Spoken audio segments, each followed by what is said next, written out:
श्री आदि शंकराचार्य विरचित श्री अन्नपूर्णेश्वरी स्तोत्रम।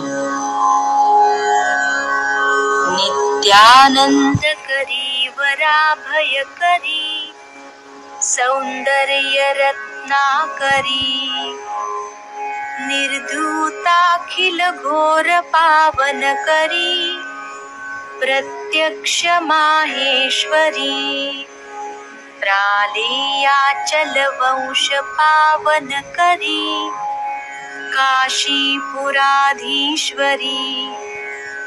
भिक्षां देहि कृपावलंबन करी मातान्नपूर्णेश्वरी नानारत्न विचित्र भूषण करी हेमांबराडंबरी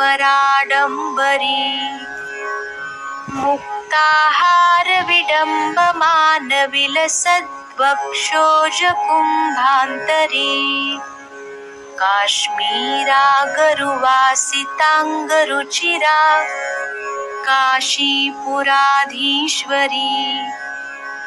भिक्षां देहि कृपावलंबन करी मातान्नपूर्णेश्वरी।